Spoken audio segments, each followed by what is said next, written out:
So the Pareto distribution governs all sorts of other things too. I mentioned it governs the popularity of books, the sales of books, but it also characterizes the distribution of everything that people produce. So if you think of creative production of any sort, artistic production, industrial production, it doesn't matter. Almost everything fails, and a few things succeed beyond anyone's wildest imagination. Apple's a good example of that. You know, I mean, the iPhone, they have their competitors, but it's an extraordinarily dominant product, and they rake in billions of dollars. I don't know if Apple is valued at $1 trillion, but it's close to that, and that's a lot of money. And I think, if I remember correctly, it's something like this. I probably have the figures wrong, but like the top 40 people, the richest 40 people in the world have as much money as the bottom 2 billion. Right now, you know, it's not like they're stuffing their mattresses with that money, or they have a skyscraper full of cash. That money is out in the economy doing whatever money does. So, you know, you can't spend $28 billion. So, and sometimes you can even do some good with it. You know, Bill Gates seems to be doing something reasonable with his money. But the reason I'm telling you this is because one of the things you should know is that this proclivity for inequality is pervasive among the creative products of human beings. It's the case with goals scored in hockey. My son told me, and he's a reliable source on hockey statistics, that if Wayne Gretzky, if you don't count any of the points that Wayne Gretzky managed with scoring, he still had enough points just with assists to have more points than any hockey player that ever played. So, you know, even at the upper end of the distribution, there's some person who's, they're so good at what they do, and then there's another person that's so much better than them that it's not even comparable. And so, and the benefits flow to people who are in that position, and you can understand why, I would say, because, you know, let's say you start writing and you get a book, and rare things, very rare things to have happen, and then some people read it and they like it, and then of course it's much more likely that you'll get a next book, and if people like that, well, it's even more likely that you'll get a third book, and then people start to know who you are, and then because they know who you are, they phone you up and offer you opportunities, and your network grows, and it's like this exponential increase in your reach and your capacity for production, and more flows to you. And then on the other hand, if you start to fail, and you know, why would someone fail? Well, God, you know, one idea that's very common in our culture is that poverty is caused by lack of money, and that's a really stupid idea, because money is very difficult to handle. I had clients who were, you know, drug addicts, and the worst possible thing that could happen to them was that they got some money. They're just done. First of all, you know, they were hanging around with people who were little on the sociopathic side, and so especially if they weren't that bright and couldn't defend themselves very well, as soon as they got money, well, it was off to the bar with all the friends. And you know, one guy I remember in particular, you know, every time he got his disability check, he was gone for 5 days. You usually found him in a ditch, you know, because he'd just go to the bar, spend every cent he had on alcohol and cocaine, and wake up in a ditch, 3/4 dead, eventually completely dead. And you know, then he was ashamed and horrified and repentant, and he'd straighten himself out again, and then that was all well and good until, as long as he was broke, until the next check showed up, and then bang, the same thing. So, you know, it's not like money is necessarily a good for everyone. It's hard to manage money. It's really easy for it to disappear. I mean, elderly people have a hell of a time now because, you know, crooks are contacting them on the internet non-stop, and so just giving people money is like, it's like pouring water in their hands. It's not that helpful, not necessarily that helpful. And then, of course, contributors to poverty are, well, it's not so good to have a low IQ. You know, people don't like the idea of IQ because it seems so arbitrary. You know, you have a high IQ, well, It's not like you deserve it exactly. You're set up that way pretty much right from the beginning. It's very, very, very, very stable. You can make a high IQ person stupider by, not educating them up to the level of their possibility, but taking someone who has a low IQ and trying to raise that, it's like, if you can figure out how to do that, well, it's Nobel Prize time for you, because people have tried that a lot, and most recently with those, lumosity games and that sort of thing, and the evidence that those produce anything other than brilliant performances on the lumosity game itself is basically zero. We haven't been able to figure out how to see, because intelligence is a cross-domain phenomena, and you can get really good in a single domain by practicing like mad, and what you'd want is to practice like mad in a single domain and hope that it generalized to other domains. That's the holy grail of intelligence increase. It's like, no one's done it. People claim it, but the claims never hold up, and people have been trying for a long time to do it, and they haven't been able to do it. And differences in IQ really make a difference. You guys, average IQ is probably 125, 130. At 115, you're at the 85th percentile, and 115 would barely get you going for a hard university. 130, you're probably graduate school material. 145, you're up there at the range where you can probably do pretty much whatever you want, although as you get smarter, the scatter between your abilities increases, so you might have a very high verbal IQ but not be so good at mathematics, or the other way around. But it's a massive contributor to lifetime success, and I don't know what to do about that. Why do smart people make more money?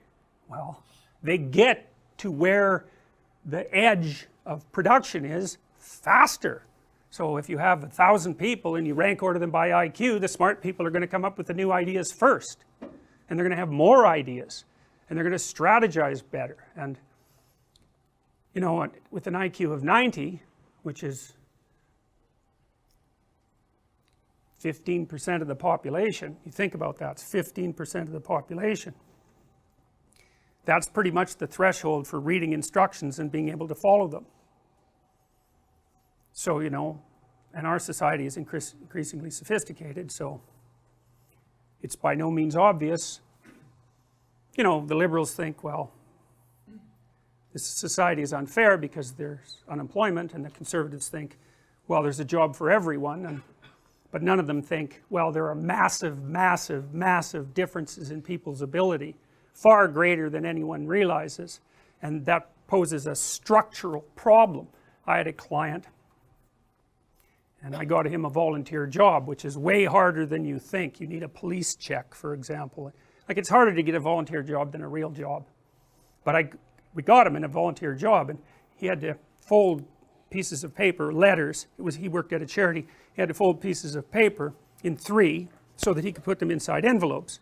And then the letters, which were in a pile, had to be matched with the proper envelopes, which were also in a pile, but some of them were French and some of them were English, so the French ones had to be matched carefully to the French envelopes. And then if there was one envelope out of order, well, then he had to figure out whether it was the papers that were out of order or the letters that were out of order. And then some of the letters had photographs attached to them, and you weren't supposed to bend the photographs, but they weren't always in the same place, so that meant you had to figure out how to fold the paper in 3 a bunch of different ways without creasing the photograph. And then the other thing is, and I never realized how difficult it is to put a piece of paper in an envelope till I watched someone who couldn't do it, and he probably had an IQ of about 80. If you met him on the street, you wouldn't think anything different of him. He was a normal looking guy, had some other problems. I trained him to fold those damn papers for like 30 hours, and he got reasonably good at it. But if you're good at it, and you probably all are, you fold it and the edges line up exactly, like really exactly. The tolerance is probably 0.5 millimeter, something like that. Then you do the second fold, and the tolerance is the same. But let's imagine that the first fold you're out by 1/8 of an inch, and the second fold you're out by 1/8 of an inch, so it's a little crooked, and that means in total you're out by 1/4 of an inch, and then it won't fit in the damn envelope. So then you kind of crumple the envelope when you put it in there, and then it gets stuck in the sorting machine. And so he sweated blood trying to do that job, and they eventually planned to fire him. So imagine what that's like, eh? You know, you can't get a job, and then so you get a job at a charity as a volunteer, and a charity decides to fire you. You know, I mean, really, that's just... So I talked to the woman who was running it and suggested that that might be a little on the devastating side. I mean, she had her reasons. You know, he was always asking people questions about how to do his job, and you know, so that meant he was interfering with the productivity of other people, and it was genuine interference. I mean, she wasn't being mean, and it was her job to make sure the place did what it was supposed to. So you know, she was between a rock and a hard place. He eventually decided that the job wasn't for him, and relatively soon after that, I think it was too stressful, and he quit. So that solved that problem, except then he didn't have a job, which of course is a problem. It has a happy ending, this story, as far as I know. He got a dog because he was very lonesome, and that dog, man, having that guy train that dog, that was something else. That dog just, I think he lost 30 pounds while he was training that dog, because dogs, they're, you know, dominant, and he had to have a tussle with the dog to figure out who was in charge, and it's a lot of responsibility to have a dog, but he was pretty damn committed to that dog, and he managed it. And the things he went through to keep that dog, you just cannot possibly imagine. It was surreal, just like the nuclear missile silo. I mean, he had people following him around, informing on him because they thought he was abusing the dog, when in fact, because I watched, the dog was clearly abusing him. So he got a job helping a woman who trained dogs, and then he had a job.